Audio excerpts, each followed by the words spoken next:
I play Detective Constable Hana Li. She works for the London Police, and at the start you find her taking her anger out on a firing range. And then she is given the assignment to accompany Nolan, which is played by Richard Armitage, to essentially babysit him on a flight back to China and hand him over to the authorities and then come back again. Well, I played quite a few of these roles, and I think I just align with them because I really enjoy them. But yeah, I think there's something very cathartic about sort of, you know, being able to express big emotions and run and do things that you wouldn't normally do in everyday life because it's not socially acceptable. When they said we're filming on a plane, I felt like maybe it was a once upon a time a plane and they could just remove panels, but no, it was all of it was real, none of it you could move. So we had two camera crews in to capture the intensity of everything, and I know the producers were a bit like, oh, will they get cabin fever because it's so small? And I loved it so much. It became like a home to me.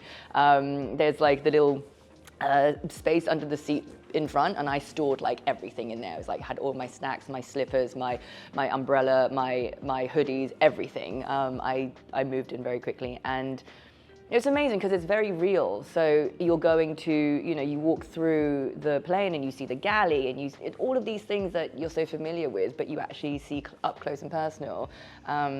And obviously the only access point was the doors, the actual plane doors. And so when, you know, just before action, you know, all the other crew have to clear out and someone has to manually shut the door in case we capture the door, open door in shot, like, you know, 30,000 feet up. I was first sent the first 3 scripts. And so I plowed through them, and at the end of it, I was like, who is it? Who is it? And at this point, this was just for me to audition. I didn't have the role yet. And I was like, I need to get the role because I need to know what happens before everyone else does.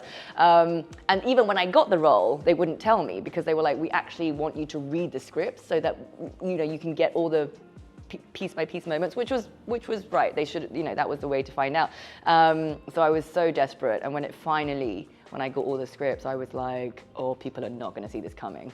There's so many moments where you just go, wow. For me, I'm a bit biased because I spent most of the show on the plane, so I think there's a lot of exciting things on the plane. But in terms of story, I think, because there's 3 narratives happening. There's the plane, there's Leslie Sharp's MI5 story, and then there's my sister Jess Lee's story on the ground to the journalist. And when these 3 worlds come together towards the end of the series, it's like, wow, like all the pieces of the puzzles fit, and you find out who's really behind this conspiracy. That's very exciting.